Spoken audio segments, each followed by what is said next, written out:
Allez, c'est parti. T'es prête? Go! Bonjour à tous. J'espère que vous allez bien à l'heure où vous nous écoutez. Pour ma part, je suis très heureuse de vous retrouver aujourd'hui et je vous souhaite la bienvenue dans ce nouvel épisode qui promet d'être une véritable bulle d'inspiration. Le thème d'aujourd'hui, c'est l'entrepreneuriat, mais on va l'aborder sous un angle différent. Je m'explique. J'ai évoqué le thème de l'entrepreneuriat déjà à de nombreuses reprises, notamment dans le numéro 11 avec Marie Job, où on a parlé de la question de l'identité et comment créer son entreprise à son image. Aussi avec l'épisode 35 avec Laetitia Selam, où on a parlé d'intuition et entrepreneuriat. Et bien aujourd'hui, avec mon invité du jour, nous allons l'aborder sous un angle différent. Je vais commencer par vous poser une question. Si votre entreprise était un parfum, ça serait quoi? Et oui, on a tous été marqués par des odeurs, des parfums, et je suis sûre que le parfum que vous portez aujourd'hui, vous ne l'avez pas choisi par hasard. Donc on pourrait même aller un cran plus loin dans le questionnement et se demander quel est le rapport entre votre identité professionnelle et le parfum que vous portez. Eh bien, c'est ce que nous allons voir aujourd'hui avec Cécile Domenech. Bonjour Cécile et bienvenue sur le podcast Holywork. Bonjour Céline, merci. Pour commencer, est-ce que tu veux bien te présenter et nous expliquer en quelques mots ce que tu fais aujourd'hui? Bien sûr, avec plaisir. Je vais vous poser une petite question moi aussi à mon tour. Est-ce que vous vous souvenez de votre gâteau préféré préparé par votre grand-mère?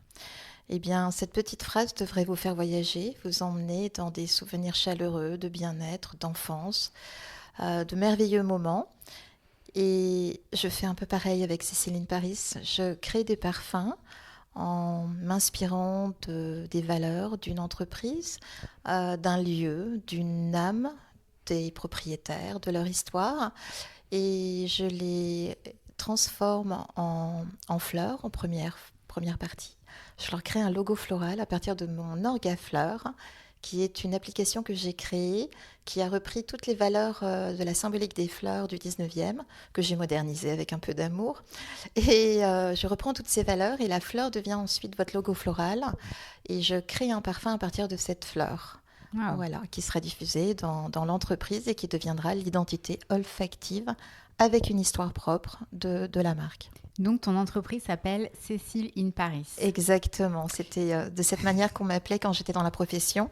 J'ai D'accord. travaillé pendant un peu plus de 27 ans dans le business de la parfumerie, dans la création du parfum pour de grandes marques. Voilà, j'ai Ah, tu vas nous participé raconter tout ça. avec plaisir. Alors, aujourd'hui, du coup, quand on a préparé cette émission, tu m'as dit que ton métier, c'est traductrice olfactive. Et donc aujourd'hui, tu as créé ta propre entreprise.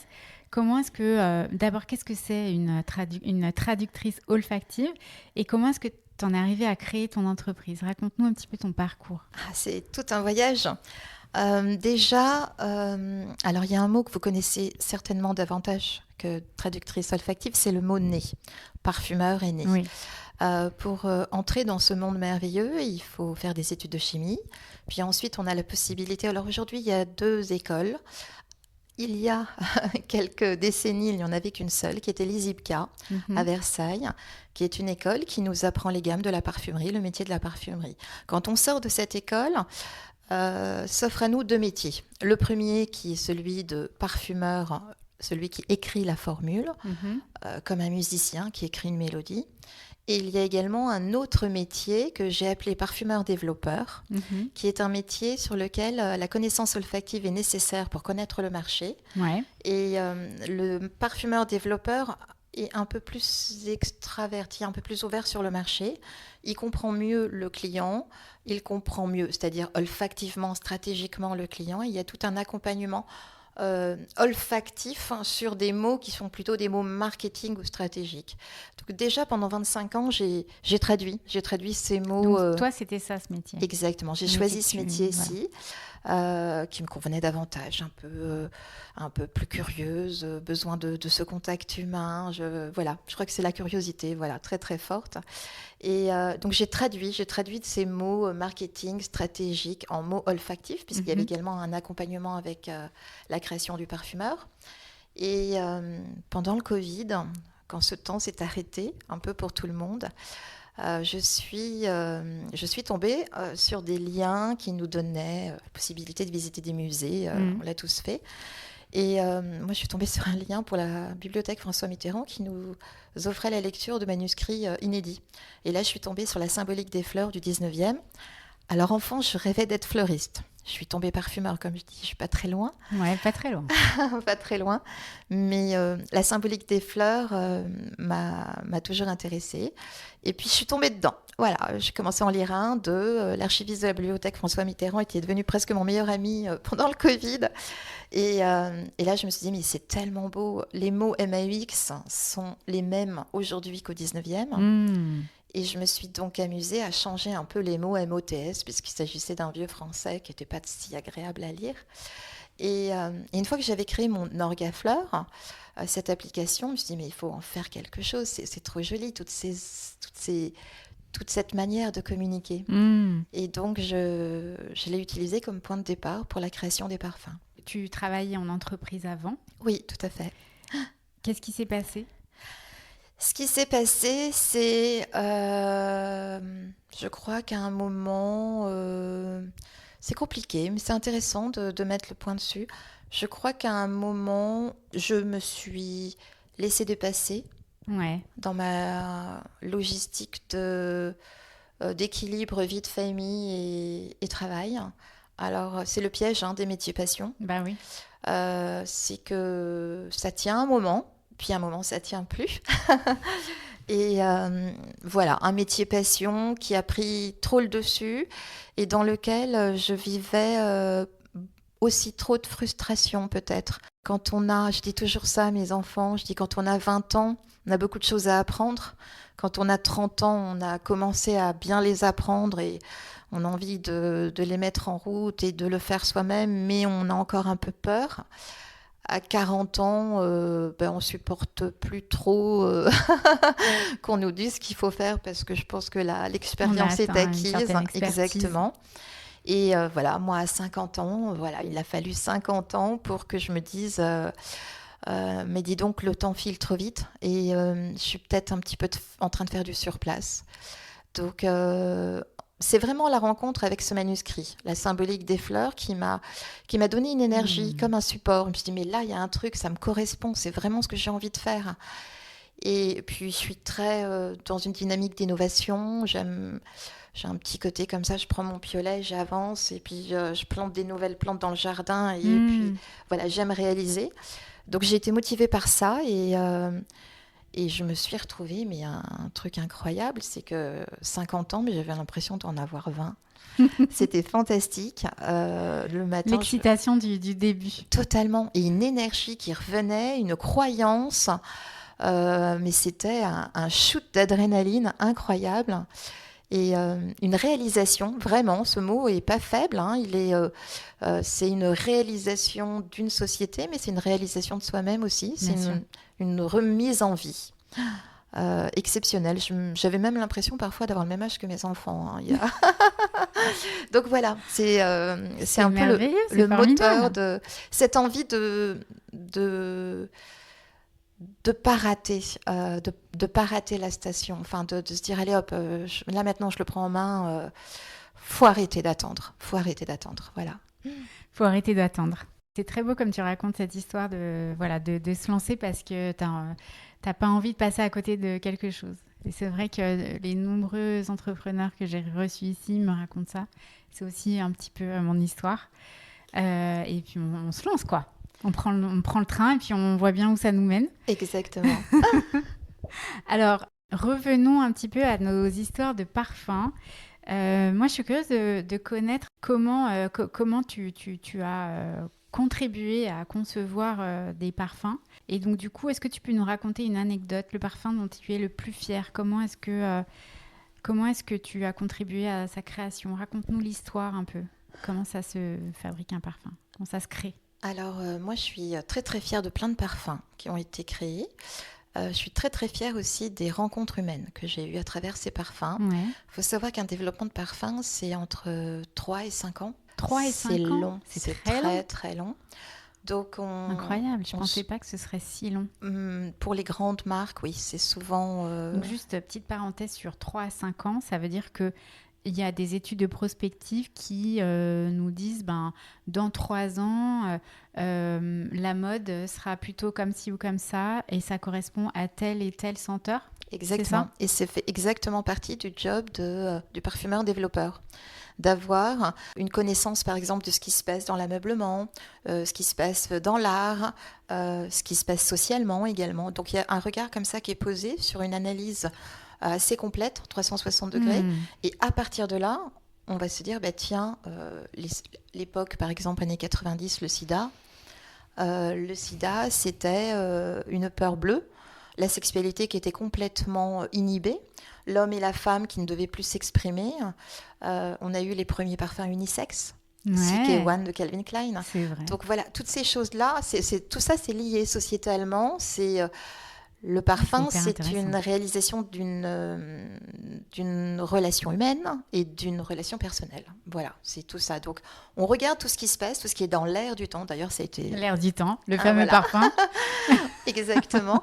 Donc, on regarde ce qu'il y a dans l'air du temps et on arrive à projeter ce qui va arriver, les peurs, les craintes. Souvent, le parfum, on essaye d'avoir un discours très positif. C'est-à-dire qu'il y a des peurs et des craintes, mais on va plutôt parler du réconfort ou du rêve. Voilà, c'est optimiste. Bien sûr. Voilà, c'est un peu le travail que l'on fait. Alors, on revient à ton histoire. Alors, mon histoire, donc voilà, à travers toutes ces jolies rencontres humaines de parfums. Alors, à chaque fois, il peut y avoir des expériences techniques, mais ça va vous embêter de les avoir. Moi, j'ai une histoire que j'aime raconter pour vous montrer la difficulté de créer un parfum, au-delà de juste écrire la formule et de la résonance des notes les unes avec les autres. On avait un client qui nous avait donné comme brief un souvenir avec maman. Alors là, vous imaginez bien qu'il fallait rentrer dans la tête de ce monsieur qui n'était pas super bavard et accessible. Donc, toutes les sociétés de parfumerie sont mises... C'était un créateur. C'était un créateur, exactement. Vous devinerez peut-être à la fin de qui il s'agit. Et du coup, toutes les sociétés de parfumerie travaillaient sur ce brief. Je crois que ça faisait au moins 2 ans qu'on travaillait tous. Et un jour, notre directeur marketing à l'époque a eu la possibilité d'inviter ce créateur, ce couturier, au bureau. Il avait une demi-heure. Poum, pas beaucoup de temps, une demi-heure. Et pendant une demi-heure, le directeur marketing m'a demandé de préparer des bases, des odeurs, des matières premières. J'en avais 15. J'avais la possibilité de faire sentir 15 odeurs. Et il fallait que derrière ces odeurs, j'aille chercher un souvenir avec sa maman. Donc, il n'avait pas le même âge que moi, c'était un homme, on n'était pas originaire du même pays. Voilà, beaucoup de différences, mais il fallait que je trouve ce qui pouvait lui rappeler sa maman. Et donc, j'ai préparé ces matières premières. Et en coup d'éclair, il sentait les mouillettes, même un peu maladroitement, c'est amusant, parce que du coup, il ne la tenait pas très bien, c'était joli. Et à un moment, il s'arrête. Je crois que c'était la 5e ou 6e mouillette. La mouillette, c'est le petit papier, comme on a chez Sephora. Exactement. Et donc, il prend la mouillette et il s'arrête. Et il dit, là, je suis avec maman à la fête foraine. Et c'était ce moment, c'est donc à partir de cette molécule qui a une odeur de barbe à papa, de praline, qu'il s'est arrêté. Et on a tous compris qu'il fallait travailler autour de cette molécule. Et le parfum est sorti, et le parfum s'appelle Angel de Thierry Mugler. Magnifique. Voilà. Trop beau. C'est joli. Ouais. Donc voilà, c'est toute cette... quand je vous parle de traduction, on comprend bien que c'est une vraie enquête. C'est une enquête de comprendre un sentiment, une émotion. Et puis, comme des peintres vont mettre une couleur, eh bien, le parfumeur va mettre une odeur. Je crois que c'est même ce parfum-là qui a vraiment lancé la mode des parfums sucrés. Tout à fait, des gourmands, exactement. Ouais. Il était très innovant parce que c'était aussi un parfum féminin qui est en bleu, alors que le bleu était une couleur pour homme. Bien Donc, sûr. il était vraiment très innovant. Il y avait vraiment un génie. Alors, revenons à Cécile in Paris. Oui. Pour quel type d'entreprise est-ce que tu as travaillé ? Alors, je travaille aujourd'hui avec des entreprises qui ont une histoire, une belle histoire à raconter. Parfois, ils ne le savent pas trop, ils se cherchent un peu, ou alors ils n'ont pas raconté la bonne. Donc, j'arrive avec cet œil un peu marketing, psychologue, j'en sais trop rien, un truc entre les deux. Parfois... Tu mènes une petite enquête au début. Exactement, je mène une petite enquête, et cette enquête, elle est émotionnelle. C'est-à-dire que je ne vais pas regarder la date... je ne vais pas aller trop dans quelque chose, mais je vais ressentir les choses. Je vais essayer de décrypter, comme un enquêteur qui va chercher un meurtre. Il va dire, oh, celle-ci, elle m'a dit non, mais c'est un oui, et c'est ceci, et c'est cela. Donc, c'est vraiment un ressenti. Je me remplis de ce ressenti. Et donc, je trouve une histoire intéressante à raconter, magique, si elle n'est pas là depuis le début. Donc, c'est souvent des marques qui ont une histoire, qui sont audacieuses, parce qu'ils ont envie de faire parler d'elles autrement, et qui sont innovantes. Il faut avoir envie de faire partie des pionniers et pas des followers, comme on dit. Il faut avoir envie de... Et ça, on l'a ou on l'a pas. Je ne peux pas forcer quelqu'un. Bien sûr. On a envie de faire les choses autrement ou pas. C'est une manière de s'exprimer aussi, de parler de soi. Aujourd'hui, on parle de soi en faisant des vidéos sur les réseaux. Et un parfum, c'est aussi une manière de parler de soi. Et ce que j'aime aussi dans le parfum... c'est cette discrétion. Ouais. C'est assez élégant. C'est subtil. C'est subtil, exactement. Quand on a de la musique, c'est fort, hein, c'est génial, mais on peut gêner des gens très facilement. Le parfum reste alors quand il est bien fait, hein, alors il faut le doser, il faut l'écrire, il faut que ce soit en résonance avec le lieu, on le comprendra mieux. Mais le parfum reste quelque chose c'est comme un voile, c'est quelque chose de délicat, de raffiné. Et je trouve que notre monde manque un petit peu de cette finesse qui existait davantage avant, mais oui. avant, 19e siècle. Moi, je vous parle de... Ben oui, on était plus dans l'invisible, en fait. Exactement. On faisait deviner. Aujourd'hui, on montre tout direct. Exactement. Plus de subtilité. Et c'est ravissant, cette subtilité, pour parler de soi. Je trouve qu'elle est vraie. Elle est encore plus vraie. Tout à fait. Et alors du coup, ça peut être quoi, des hôtels ? Alors les hôtels, c'est vrai que les hôtels sont les premiers à m'avoir contacté puisqu'ils sont habitués à développer le parcours client. C'est quelque chose qui est assez courant. Donc je travaille avec des hôtels, bien évidemment. Je travaille avec des boutiques aussi qui ont compris que l'expérience vente en boutique, c'est une expérience. C'est pas juste venir et on achète. Tout à fait. Il y a beaucoup de concurrence. Il faut offrir au public un vrai environnement, une vraie marque, des vraies valeurs. Enfin, le consommateur aujourd'hui est beaucoup plus érudit, beaucoup plus intéressant. Il nous oblige à s'améliorer. Donc voilà, c'est vraiment créer un monde sur un univers en boutique. Et puis mon petit rêve à moi, c'est que j'adorerais utiliser l'olfaction comme un moyen de communication. Donc j'aimerais, par exemple, que l'olfaction soit intégrée dans des musées, dans des cinémas, dans des cabarets. J'adorerais un cabaret. C'est un moment magique aussi. Donc emmener encore un peu plus haut. Perfumaré, c'est emmener vers le haut. Emmener vers une imagination, vers un monde imaginaire, comme ça, une belle poésie. Donc, j'aimerais aller encore aussi loin. C'est faire vivre l'expérience d'une marque de manière sensorielle. Sensorielle. Au-delà des yeux, au-delà des mots. Au-delà, et puis surtout, alors bon, c'est nouveau, mais il faut savoir que l'olfaction, c'est le seul sens que la raison n'ose contredire. C'est pas moi qui dis ça, mais je sais plus trop qui. C'est une neuroscience. Exactement, certainement. Et du coup, quand on sent quelque chose, c'est la Madeleine de Proust. Bien sûr. On est directement amené vers cette sensation, cette émotion. Et neuroscientifiquement, c'est expliqué. C'est parce qu'il n'y a pas d'intermédiaire entre les capteurs nasaux et... D'accord. Voilà, il y a un passage qui est direct. L'amygdale ou quelque chose comme ça ? Oui, je ne sais plus, ou l'hypothalamus ou un truc comme ça. Donc, du coup, j'imagine que quand tu rencontres quelqu'un, que ce soit un client ou même une personne, tu l'observes, j'imagine. Parce que du coup, ton métier, ça doit dépasser un petit peu...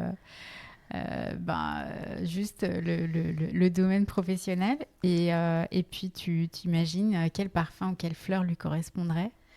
Exactement, ça c'est un peu les fameuses déformations professionnelles de chacun. Oui, j'ai une manière comme ça un peu enfantine Donc, tu fais une cartographie un peu des gens, de ton réseau. Exactement. Je me souviens Aujourd'hui, j'ai plus envie de rose, donc je vais appeler telle personne. Mais exactement, mais ce serait super. Ouais, ouais. Je crois que je suis un petit peu comme ça. Il y a des jours où on a envie, je crois qu'on le fait tous. On a envie, il y a certaines journées où on a envie d'énergie, on va plutôt appeler un tel ou un tel copain parce qu'on sait qu'avec celui-ci, c'est effervescent. Booster, ouais. Exactement. On en aura un autre qui sera plus à l'écoute sur un réconfort. Enfin, voilà. Eh bien, oui, mais c'est un peu de la kinesthésie, tout ça. Oui, bien sûr. C'est ressentir les gens. Et oui, j'aime bien associer. Ça m'arrive, je le fais. Voilà, j'associe des fleurs à des individus et puis j'imagine derrière le parfum qui va avec. Et voilà, c'est de traduire des mots en odeur toujours. Alors du coup, je voudrais te proposer un petit jeu. Je vais te donner des noms de lieux, des noms de marques, des noms d'entrepreneurs, pourquoi pas. Et puis, tu vas me dire à quelle fleur ou à quel parfum est-ce que tu l'associerais. Très bien. T'es prête ? Alors, ce petit jeu, pour être honnête, tu m'avais quand même donné quelques indices parce que ça ne sort pas. Voilà, je suis pas avec ma crystal ball. Oui, parce que du coup, quand on te briefe, toi, ensuite, tu vas traduire ça dans un autre langage et tu vas, si j'ai bien compris, faire des correspondances avec ton fameux orgafleur. Exact, voilà. Et ensuite, tu fais un mix qui est harmonieux, un peu comme de la musique finalement. C'est totalement comme la musique. Et tu vois, en musique, on dit souvent que pour se rappeler d'une mélodie, le rôle des paroles sert à ça. Les paroles d'une chanson servent à se rappeler de la mélodie. Moi, mon orgafleur, et la fleur en l'occurrence, permet de se rappeler du parfum quelque part, permet de lui mettre des accroches pour mieux se l'approprier. Et je fonctionne de la manière suivante, c'est-à-dire que je rencontre, alors là tu m'as donné des noms, on va le faire l'exercice ensemble, et du coup ce ne sont pas des personnes proches, donc je ne les connais pas vraiment, donc ceci est tout à fait d'une manière extérieure. Ah oui, complètement, je confirme. Voilà. Et du coup... Sauf le dernier. Oui, voilà. Et du coup je les ai googlisés, j'ai regardé leurs photos, j'ai écouté des interviews, j'ai regardé ce que les gens... un sacré boulot quand même. Oui, il faut que je rentre un peu dans leur personnage. Il faut que je vois ce qu'ils dégagent. Donc, il faut que j'ai tout un travail comme une éponge et je m'approprie l'individu. Et à partir de là, je vais synthétiser 2-3 mots qui sont forts, positifs toujours. Des points d'admiration, des points... comme un trampoline, tu vois, quelque chose dans lequel on peut être fier. Ouais. Et ensuite, je l'associe à une fleur. Et ensuite, là, ça va très vite. C'est-à-dire qu'il y a une petite tête, poum, poum, fleur, parfum, individu, machin. Et là, du coup, tout le parfum s'écrit. Ouais, donc c'est ça. En fait, c'est un peu la question que j'allais te poser juste après. C'est est-ce que tu as besoin d'un temps de maturation ? Moi, je sais que quand j'ai des séances avec mes clients, ensuite, je les digère, entre guillemets. D'ailleurs, parfois, c'est pour ça que je dors pas la nuit. Mais et du coup, j'ai des idées qui me viennent. Je me dis, tiens, je pourrais lui faire telle et telle chose. Et puis peut-être qu'il faudrait que je creuse telle ou telle piste. J'émets telle ou telle hypothèse sur les causes, etc. Toi, c'est un peu ça ou c'est genre ça vient d'un coup comme ça ? Alors, moi, j'ai des moments où ça marche dans la journée. Je me connais assez bien. J'ai un moment de puissance pour bien comprendre. Ah ouais. C'est le matin. Voilà, on va dire de 5 à 9. De 5 ? Ouais, je me réveille tous les matins à peu près entre 5h, 5h30. Et là, j'ai une clarté d'esprit, mais j'adore ce moment-là. Il ne m'appartient qu'à moi.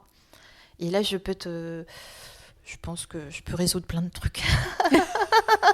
Une puissance de compréhension qui est fantastique. Et du coup, voilà, moi, premièrement, il faut que j'ai des moments où je peux être éponge comme ça, où l'histoire arrive tout de suite. Et voilà, donc j'ai des moments dans ma journée. Il y a des jours où un peu plus tard, dans l'après-midi, ça ne sert à rien d'essayer. Je ne serai pas bonne dans ce truc-là. Enfin, voilà, il y a comme un état d'esprit. Il faut que je sois moi-même prête. Qui est là, voilà. Donc, t'es alignée, là. Moi, il faut que je sois alignée, il faut que je sois prête. Et puis ensuite, il faut plonger. Faut plonger, faut aller chercher, faut regarder, faut aimer cette personne, faut la comprendre, faut comme une mère regarder un enfant, quoi. Ouais, vraiment un truc comme ça. C'est plein de bienveillance. Donc Hmm. après, pam, pam, pam. Et puis, ce travail-là est long. Il peut être assez long parce que c'est un pilotage. D'accord. Et Donc du coup, puis, tu vas faire une première version et après tu reviens dessus et tu te dis oui, non, peut-être que non, je comme un, travaille comme un pareil. directeur artistique qui va un peu travailler sa créa. Non, je Non, travaille pas comme ça. Non, moi je travaille laborieusement au démarrage pour d'accord. trouver le mot. Ouais. Ensuite, je fais en sorte de re-regarder ou de re-rencontrer la personne pour voir si le mot que j'ai choisi est vraiment celui-ci qui est Mhm. adéquat ou les deux, trois mots, voilà. Donc moi j'ai un long travail de prise de connexion. Ouais. Mais une fois que j'ai trouvé le mot et que j'ai compris la personne ou le lieu, ça va très très vite. J'ai choisi la fleur et puis le parfum, il peut être fait en un mois. D'accord. Ouais, Ah ça ouais. va assez Donc c'est pas vite. 3 ans ou 5 ans là. Non, non, non, non, ah non, non, non. Alors, comme tu nous as raconté que tu aimais bien travailler sur des hôtels et puis que tu aimerais bien travailler pour, par exemple, des théâtres. Donc, les deux premiers sont sur ce thème-là. Le premier, c'est un hôtel que tu affectionnes particulièrement. Exactement, c'est l'hôtel de Berry Ouais, qui est à Paris. rue de Berry, du coup, dans le 8e. Exactement, que j'ai visité il n'y a pas longtemps et j'ai trouvé super chouette cet hôtel. Un bel espace, un voyage dans le temps. Voilà. Donc cet hôtel, ce qui m'a interpellée, c'est beaucoup d'œuvres d'art et un tourbillon, un kaléidoscope de couleurs, un voyage dans le temps, une extravagance, des couturiers, Rome même. Voilà, le voyage dans le temps, on passe de Schiaparelli à Rome, D'accord. Chagall, enfin Ah oui. voilà, c'est un voyage dans le temps. Et, euh, et je me suis dit, bah tiens, si je devais trouver une fleur pour cet hôtel, ce serait une glycine. Mhm. Parce que la Ça glycine, sent bon la ça glycine. sent très bon, c'est très beau ce bleu, c'est apaisant. Dans la symbolique des fleurs, c'est le lien. Et je trouve que Hmm. cet hôtel, c'est presque un musée. Enfin, c'est un musée même, parce qu'il fait le lien sur les belles choses à travers les époques. Hmm. Et j'avais envie de souligner ce lien, ce voyage dans le temps. Alors, c'est un hôtel pour les voyageurs qui viennent visiter Paris, mais pas que. C'est vraiment un hymne au beau et à l'histoire du beau.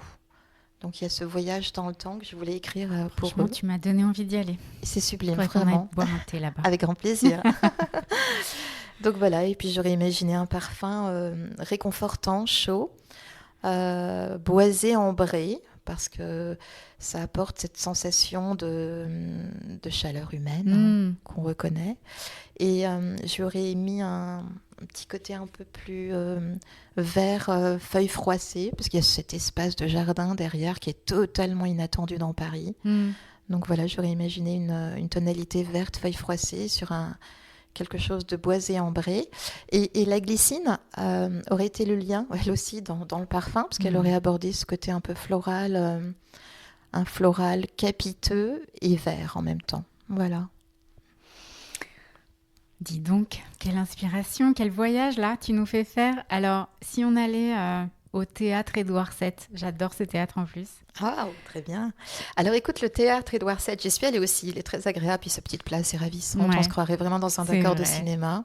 Mais le théâtre Édouard VII, j'ai fait ma petite enquête, et il est né à la Belle Époque, à la volonté d'un roi, bien évidemment, et ce qu'il faut savoir, c'est que il est placé sur des anciennes écuries. Hmm. Alors, les écuries, ça sent le cheval, ça sent le cuir, ça sent la violette, ça sent toutes ces notes si racées, mais très élégantes, qui peuvent être travaillées majoritairement au masculin, mais aussi au féminin. Et moi, j'avais envie de prendre le lys comme fleur, lié à la royauté, Bien c'est sûr. l'histoire d'un roi, que j'aurais fait élaborer vers une note un peu plus violette, cuirée, pour se souvenir d'écurie. Hmm. Pas mal. Alors, on va passer au thème de l'entrepreneuriat. Et avant de parler de personnalité du monde de l'entrepreneuriat, je voudrais te proposer un petit exercice qui est que j'ai essayé de récapituler les caractéristiques principales ou les qualités principales d'un entrepreneur. Et je les ai regroupées en 4 groupes. Et pour chaque groupe, je te propose de donner une fleur ou un parfum, de proposer une fleur ou un parfum. La première, c'est l'intuition, la vision globale, on va dire. Donc, c'est la capacité de savoir se projeter, de bien se connaître aussi, d'être passionné sur son sujet, et puis de croire en son projet, et puis un petit goût du risque aussi, et la créativité. Ça t'évoque quoi, toutes ces qualités-là? Ah, écoute, ça m'a tout de suite emmené vers une fleur qui s'appelle l'immortelle, en plus, tu vois, pour ce côté pérenne de la vision. Ouais. Et dans la symbolique des fleurs, l'immortelle représente l'inspiration, l'intuition et le guide spirituel. Donc pour moi, il y avait vraiment ce côté guidance à avoir Oui, c'est vrai. quand on démarre un projet. Donc se faire confiance à soi-même, à son intuition, et c'est ce petit guide qu'on a en nous. Le cap. Voilà, donc l'immortel, on était, peut en être le symbole. Et j'aurais imaginé un parfum poivré et musqué, donc surprenant. Ouais, carrément.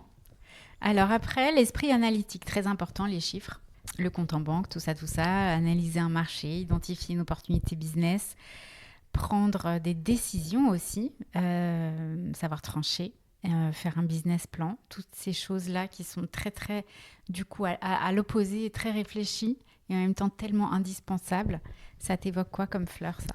Alors ça, ici, j'ai été inspirée par l'aspirée. L'aspirée, c'est un petit buisson dont la fleur est en grappe et est constituée de plein de petites fleurs. D'accord. Alors, toutes ces petites fleurs, pour moi, représentaient la multitude de ces tâches. Tableau Excel, quoi. Moi, exactement. Toutes les cases du toutes les tableau petites Excel. cellules, exactement, toutes les petites cellules, ces minuscules cellules sont ces toutes petites fleurs d'ailleurs, c'est exactement ça qui en font une énorme fleur importante et elle amène au succès, l'aspirée. Donc voilà, c'était ce côté laborieux que je voulais mettre, toutes ces petites tâches en même temps, ce côté laborieux pour apporter le succès. C'est pas non plus ma partie la plus agréable, mais il faut passer par là. On est obligé en étant entrepreneur. Oui, l'argent, c'est quand même le nerf de la guerre, hein, désolée. Totalement. Et là, j'aurais imaginé un parfum plutôt gourmand, de réconfort. Voilà, c'était un petit peu... Il nous faut un bon carré de chocolat, là, pour... Exactement, voilà. Un délicieux parfum gourmand. Angel. Oui, ou du lait chaud, ou un thé chaud. Voilà, on peut faire plein de jolies choses comme ça, exactement. Alors, ensuite, il y a la pensée séquentielle. Alors là, c'est les séquences, donc étape 1, étape 2. Donc, c'est l'organisation, c'est le planning, le process, la résilience aussi, parce qu'il faut quand même avancer étape par étape. La patience et la détermination. Oui, donc tout ça ici... il y a une certaine résistance que j'ai mis en avant, et la résistance, elle est représentée par l'œillet dans la symbolique des fleurs. D'accord. Elle fait appel au courage et à la fierté. Je trouve que voilà, c'était des choses qui représentaient bien ce qu'on ressentait quand on a affaire à tout ce process, ce planning inévitable. Voilà, faut être courageux, faut être fier de ce qu'on a réalisé. Faut toujours regarder aussi, faut s'encourager. Donc je voulais donner un peu cette notion d'encouragement avec l'œillet. Très bien. Et j'aurais imaginé un œillet lumineux. Et puis après, il y a les qualités interpersonnelles indispensables. Donc, c'est tout ce qui a trait au leadership, le contact humain, le développement du réseau, le développement commercial, donner envie d'acheter son produit, savoir convaincre. Bien, là, c'est le lien, c'est la glycine, encore une fois. La glycine. Que j'aurais associé au lierre. Le lierre est un peu moins délicat que la glycine, un peu moins artistique, mais plus solide. Donc voilà, il y avait cette oscillation entre une certaine politesse et une certaine audace. Voilà. J'aime bien ça. La politesse et l'audace, j'aime beaucoup. Alors du coup, les entrepreneurs qu'on a choisis, que je t'ai proposés, le premier, c'est une personne que j'ai découverte il n'y a pas très longtemps en écoutant un podcast. qui s'appelle Stanislas Niocks-Chateau. Et c'est lui qui a fondé Doctolib. J'ai écouté pas mal d'interviews sur lui et j'ai été frappée par deux choses qui sont assez contradictoires. L'humilité, c'est quelque chose dont il aime parler, qui est assez clé dans son mode de fonctionnement. Et cette humilité, elle lui permet de se mettre à la place d'eux. Il est très attentionné comme ça, beaucoup d'empathie. Et en même temps, il met de l'avant. Il avance. Il avance. Il n'attend pas d'être soutenu. Il y a beaucoup de certaines audaces, tu vois. Voilà, une approche comme ça assez en lâcher prise. Ambitieuse aussi. Ambitieuse, totalement. Donc pour lui, j'avais imaginé le pois de senteur. C'est amusant, c'est une toute petite fleur qui sent délicieusement bon. D'ailleurs, qui sent très fort par rapport à la taille de sa fleur. Donc c'est là où elle est surprenante et audacieuse. Et on a l'humilité aussi qui fait beaucoup plus de bruit qu'il n'en fait en réalité. Il y a beaucoup plus de puissance. Voilà. Et donc voilà, le pois de senteur, c'est cette dualité. Il y avait cette délicatesse, cette humilité, des doutes même parfois. Et puis cette audace, j'y vais. Pauline Léniaud, la cofondatrice de Gemio. J'adore ces petits bijoux. Sont très très chouettes, très beaux. Et quand elle prend la parole, je trouve qu'elle dégage une énergie féminine, un peu comme un porte-parole de femme intelligente. J'aime bien. Et en même temps, elle a une voix très posée. Oui. Elle est très réfléchie. Elle est l'anti-bimbo. Complètement. Elle est la femme classe qui fait des choses et qui est jolie à regarder. Enfin, voilà, un chouette modèle.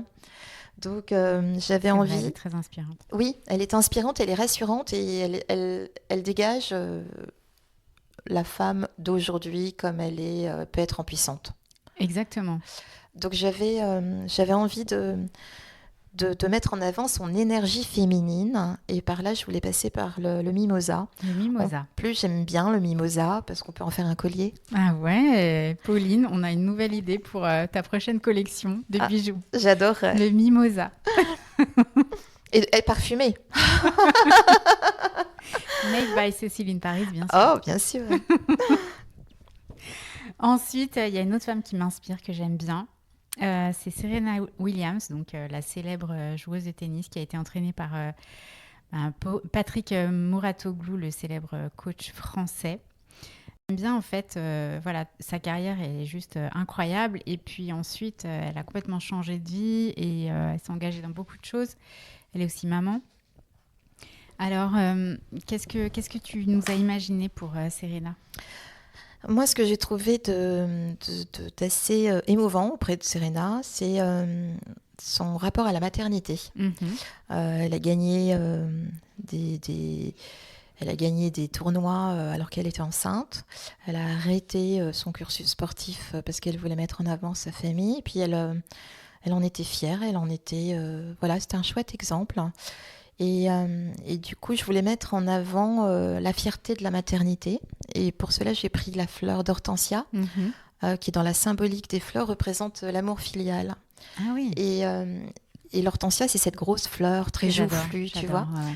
Et voilà. Et pour moi, du coup, ça m'appelait au souvenir de joues d'enfants, tu vois, ces rondeurs des joues des enfants, un peu comme les hortensias. Et je m'imaginais un parfum autour d'un musc, un musc super réconfortant, enveloppant. Et en même temps qu'il y a de la personnalité, le musc. Exactement. Alors, un autre sportif, cette fois un homme, qui est français et que j'aime beaucoup aussi pour tout ce qu'il a entrepris une fois sa carrière de joueur terminée, Tony Parker. Tony Parker, qu'est-ce que tu nous as concocté pour lui ? Alors, Tony Parker, pour moi, c'est l'esprit et le corps. Ouais. C'est la sagesse et la vaillance. Il va au bout de l'effort. Son corps, il le construit. Il nous a prouvé qu'il était un athlète très performant.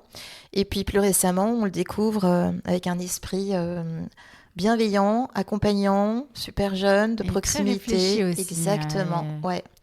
Donc pour lui, j'ai pensé à une fleur qui est la fleur d'iris. Ouais.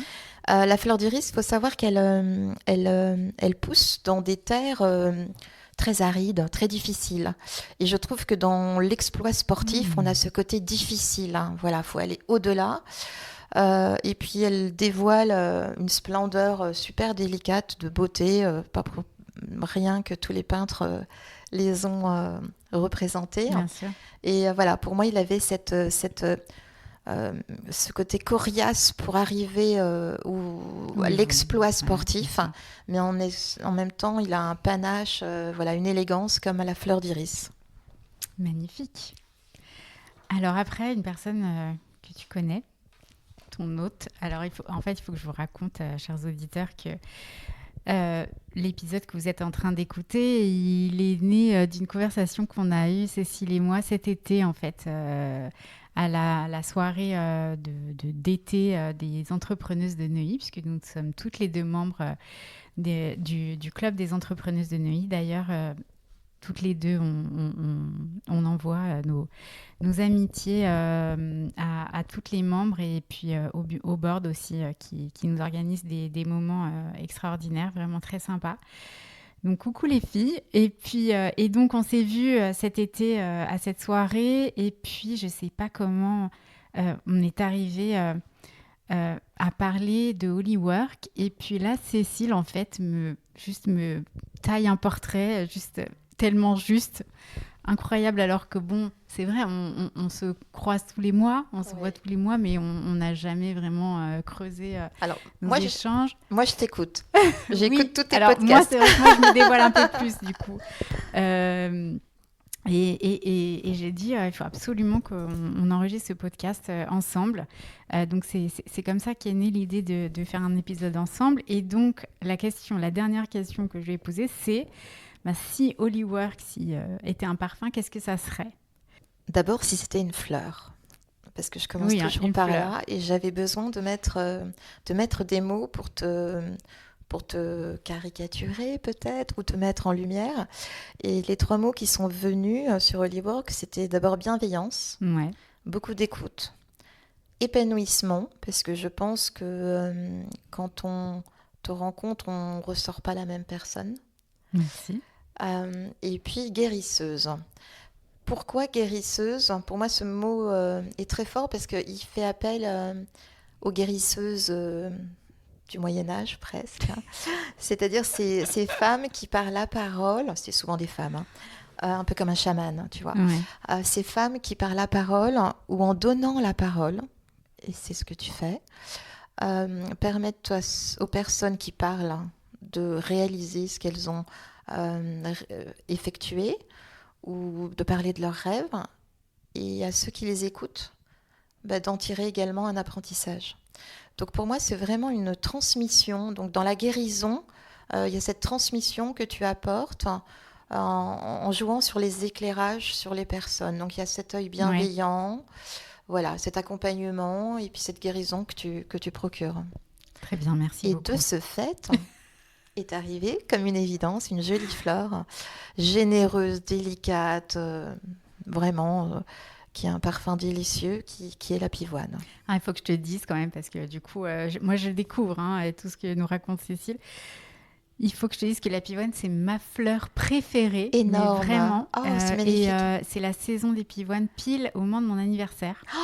Ouais, c'est le mois de mai, à peu près. Exact. Et donc, voilà, j'ai un mois pour apprécier la pivoine chaque année. Et c'est vraiment ma fleur préférée. C'est énorme, c'est magique, incroyable. C'est super aligné. Enfin, tu vois, c'est quand même... je suis émue, c'est trop mignon. Alors, le parfum, ça serait quoi, du coup ? Alors, le parfum, j'imaginais la pivoine. Alors, la pivoine, il faut savoir que cette fleur, c'est un mélange... La pivoine est une fleur muette, figure-toi, en parfumerie. C'est dommage. Comme on est bavard de nous. Mais alors, elle est muette parce que du coup, via la distillation, on ne peut pas en obtenir une essence suffisante. Le rendement est trop petit. Mais on la recompose en parfumerie. Et c'est l'association de rose et de muguet. Donc une note rose cosmétique charnel et une note verte tendre un peu humide du muguet. Voilà, c'est l'association. Et du coup, j'imaginais une pivoine muguet rose et qui terminerait vers quelque chose de musqué cristallin, quelque chose de très pur. Tu sais, ton Ton bureau, c'est un nuage, hein, comme ce nuage un peu. Voilà. Merci pour Il reste plus qu'à le faire. cette lecture. Ça y est. Mais oui. Allez, je m'en occupe. En tout cas, merci pour ce partage, pour ta générosité, Cécile, vraiment. Et on va terminer l'épisode avec les Holy Questions. Est-ce que tu es prête? Allez, je suis prête. Allez, alors, on commence par la routine du matin. Pour passer une bonne journée, tu fais quoi? Alors, le matin, moi, il commence très tôt. À Je vous l'ai 5 heures. déjà dit. Ouais. Donc, c'est un café pour réveiller mes sens. Et ensuite, ce que j'aime bien faire, c'est en été un tour dans le jardin Ouais. avec ma tasse de café. En hiver, je regarde le jardin depuis mon salon. Mais j'adore regarder le Donc, tu jardin. te connectes à la nature déjà. Totalement, voilà. Et puis la nature, elle ment jamais. On vous donne elle vous donne la température, elle donne des ondes. Voilà, j'ai ma journée qui se prépare à ce moment-là. Et ce que j'aime bien, c'est mettre de la musique en même temps. Et j'ai un petit faible pour les canons de Pachelbel un vrai bonheur, une poésie. Donc, voilà, un démarrage en éveil avec tous les sens. Magnifique. J'aimerais bien venir un matin chez toi. Tu es Ça me bienvenue, fait bien mais envie. il faut arriver vers 5h, 5h30. C'est là que ça va être compliqué. Alors, qu'est-ce qui t'anime dans ton job chaque jour? Écoute, j'aime beaucoup transformer les journées. Chaque journée passée doit être extraordinaire. Voilà, j'ai ce petit challenge tous les matins. Ouais. Comme je dis à mes fils, voilà, à nous de transformer chaque journée. Ça peut être un moment de 5 minutes, comme 1 heure ou 2 heures, mais faire en sorte que dans la soirée, on se dise « Ah, c'était chouette ce moment-là ». Donc, j'aime créer ces moments-là. J'espère que le moment de la journée que tu auras préféré, que tu vas qualifier de chouette, ça sera le moment qu'on est en train d'enregistrer aujourd'hui. Évident. Sûr. Alors, as-tu une personne ou un mentor qui t'inspire, qui t'a inspiré dans ta carrière, qui t'a conseillé, qui t'a... Voilà. Des mentors, j'en ai plein. J'adore admirer les gens dans mon entourage. D'ailleurs, c'est souvent un critère un peu pour en faire partie. Je trouve que voilà, j'adore admirer les gens. Mais mon mentor, j'ai réfléchi. Je crois que c'est plus un voyage. C'est bizarre, c'est pas une personne. Moi, j'ai fait le tour du monde avec mes parents depuis l'enfance et j'ai vécu longtemps dans un pays magnifique qui est le Mexique. D'accord. Et je crois que c'est le Mexique qui, de par ses couleurs colorées, de par sa vivacité de son art, de par sa gastronomie. Il faut savoir que la gastronomie mexicaine, d'abord, utilise beaucoup de fleurs. Donc, j'ai certainement dégusté plein de fleurs. Ouais, d'accord. Et elle est entrée dans le patrimoine de la gastronomie en même temps que la gastronomie française. Donc, ce n'est pas que des tacos que nous, on connaît, qui est plus texan en réalité. La gastronomie mexicaine est vraiment hyper raffinée, très recherchée. Et je pense que toute jeune, comme ça, j'avais ces couleurs vives, j'avais cette nourriture. Et ça m'a amené une certaine synesthésie qui était sur l'attention de tous les sens. Et je crois que c'est le Mexique merveilleux qui m'a amené à découvrir et à faire attention aux sens. Hyper intéressant, le Mexique. Quelle est ta devise dans la vie? Écoute, faire de chaque jour une journée ou une œuvre d'art. Voilà. Qu'elle devienne une œuvre d'art. J'aime beaucoup l'art, j'aime les belles choses. T'aimes les belles choses. Donc, que chaque journée soit une belle chose. Magnifique. Un livre que tu me conseilles de lire, c'est ça? Mais c'est Le Petit Prince d'Antoine. Je crois que je l'ai lu 10 fois. Si pas plus. Et à chaque fois, on a une lecture différente par rapport à ce qu'on a vécu, ce qu'on est en train de vivre. On ne comprend pas les choses de la même manière. Enfin, c'est plusieurs livres dans un livre. Tu n'es pas la première personne à évoquer le Petit Prince d'Antoine de Saint-Exupéry. Moi, je trouve qu'il y a un rôle, il y a un rôle éducatif d'adulte. C'est merveilleux. Une chanson que tu aimes écouter et qui te met dans une bonne énergie. Mais c'est Laurent Voulzy. Le pouvoir des fleurs. Voilà. Il est trop gai. Et puis en plus, il vient des îles. Moi, je suis née à l'île de la Réunion. Bon, c'est pas la même île, mais voilà, j'ai l'impression d'être en vacances tout le temps avec lui. Génial. Est-ce que tu as pensé à une personne que je pourrais contacter pour un prochain épisode? Écoute, moi, j'ai une personne qui m'a touchée, qui est... vous devez connaître le fleuriste Lachaume. Et j'ai rencontré donc ces deux sœurs qui ont repris l'entreprise familiale, D'accord. Stéphanie et Ah, Caroline. ça m'interpelle, les entreprises familiales. Voilà, et elles sont super toutes les deux, différentes, se Mhm. complétant. Et voilà, je t'inviterai à rencontrer. Alors moi, j'ai voilà Caroline ou Stéphanie, ou les deux peut-être, si tu Ouais, reçois deux personnes. ça serait sympa, pourquoi Mais pas. voilà, de belles personnes qui ont de belles histoires à raconter, en effet. Alors on arrive à la fin de l'épisode et j'aime bien conclure avec le petit mot de la fin que j'associe à la carte euh, de l'oracle qui est devant toi, qui s'appelle Super Attractor. Je t'invite à prendre le jeu dans tes mains et à choisir une carte, Cécile. C'est sympa, on entend le bruit des cartes. Je les mélange. Si tu veux.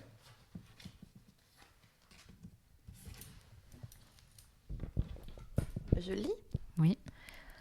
Quand je suis reliée à l'esprit, j'éprouve un sentiment de certitude, de grandeur et de facilité qui m'était jusqu'alors inconnu. Très vrai. Ça t'évoque quoi? Ah, écoute, ça m'évoque. Tu sais, quand je te parlais de mon moment d'enquête, quand je m'imbibe de la personne, Mhm. et puis à un moment, j'ai une porte qui s'ouvre, et c'est une évidence, j'ai la fleur, et pam, après, ça va très vite. Donc, c'est laborieux au Ce fameux démarrage. moment de 5 heures du Mais matin ouais, exact. où t'es Voilà. relié du coup. Et ben voilà, c'est là, c'est cette clarté ou une grandeur de facilité, c'est des bons mots, ouais. Bravo. Très beau. Moi, j'ai envie de conclure en disant, chers amis, euh, essayez de trouver le moment où vous vous connectez, où vous êtes connecté à vous-même et à l'univers. Et c'est à ce moment-là que vous pourrez trouver toutes vos réponses, j'en suis sûre. Merci Cécile. Merci Merci beaucoup pour Céline. ce moment vraiment très agréable. On a appris beaucoup, beaucoup de choses et c'était très inspirant. Euh, Merci à toutes nos copines des entrepreneuses de Neuilly que je salue chaleureusement. Et merci à vous, chers auditeurs. Je vous remercie d'écouter tous mes épisodes et celui-ci en particulier. J'espère qu'il vous a inspiré. Et peut-être que vous allez changer de parfum du coup à la fin de cet épisode, je sais pas. En tout cas, moi, je vous donne rendez-vous dans 2 semaines pour un prochain épisode. Et en attendant, vous pouvez me retrouver sur les réseaux Instagram et LinkedIn et sur mon site holywork.fr. Et puis, sachez que si vous êtes curieux de savoir comment se passe une séance de coaching avec moi, il y a la possibilité de réserver une séance découverte. C'est 45 minutes ensemble où on va faire connaissance. Et puis, peut-être qu'on aura un petit chemin de travail ensemble par la suite. En tout cas, je vous embrasse et je vous dis à très bientôt. Merci d'avoir écouté cet épisode. J'espère qu'il vous a plu. Holywork, c'est aussi un cabinet de coaching pour les entreprises et les particuliers qui propose des programmes de coaching, des formations en management et aussi des bilans de compétences. Je vous donne rendez-vous sur le site holywork.fr pour découvrir nos accompagnements en détail. Et ne manquez aucune info Holywork en vous inscrivant à la newsletter et en ajoutant ce podcast à vos favoris. Et n'oubliez pas, make each workday a holiday. À très bientôt!